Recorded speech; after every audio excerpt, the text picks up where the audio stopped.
Sada no te kes no la nada eenyu akka waaqa jechuudha eegnisa Mikaa'el ergamaan jabaadhaa kennaansa Maqaansaas guddaadha ajaa'ibsiisaadha Gurguddoota kees innoo laanaadha eenyu akka waaqa jechuudha eegnisa Mikaa'el ergamaan jabaadhaa kennaansa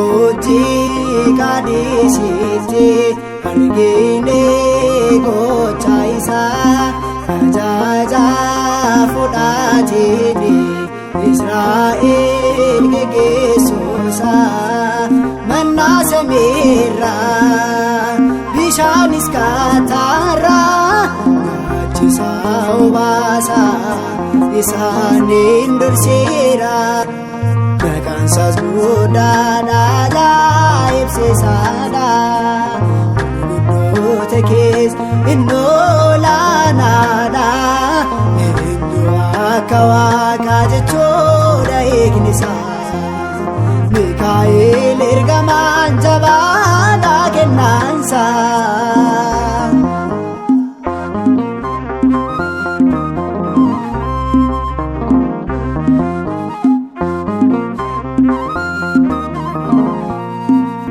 Fuumee yaannee baatee garaasaatee yaatee Angoo qabulluu fi furmaata isheef laatee fannoon harkaa isaa raajii guddaa hojjetaa warra isa beekaniif dhugaadhaan falmataa Maqaansaas guddaadha ajaa'ibsiisaadha Gurguddoota kees innoo laanaadha eenyu akka waaqa jechuudha eegnisa Mikaa'el ergamaan jabaadhaa kennaansa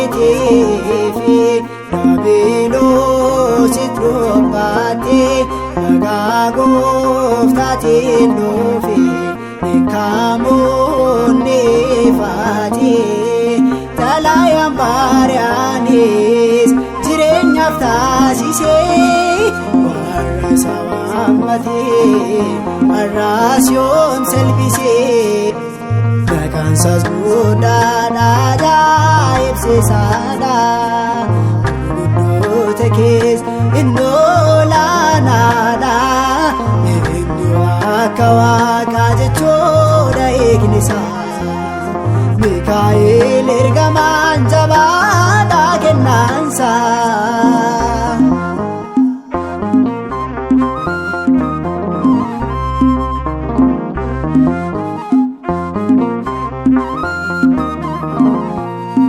Kanaaf galataa keenya harka isaatti baata gochuu isaaf golgaate dura waaqa dhaabbata ilmaan namoota hundaa waaqayyoota araarsaa suukaaf araara fida fidee kan namaan eebbisa. Maqaan isaas guddaadha ajaa'ibsiisaadha. Gurguddoota keessa inni olaanaadha. Eenyu akka Waaqaa jechuudha eegni isaa. Mikaa'el ergamaan jabaadha kennaansa. Maqaan isaas guddaadha ajaa'ibsiisaadha. Gurguddoota keessa inni olaanaadha. Eenyu akka Waaqaa jechuudha eegni isaa. Mikaa'el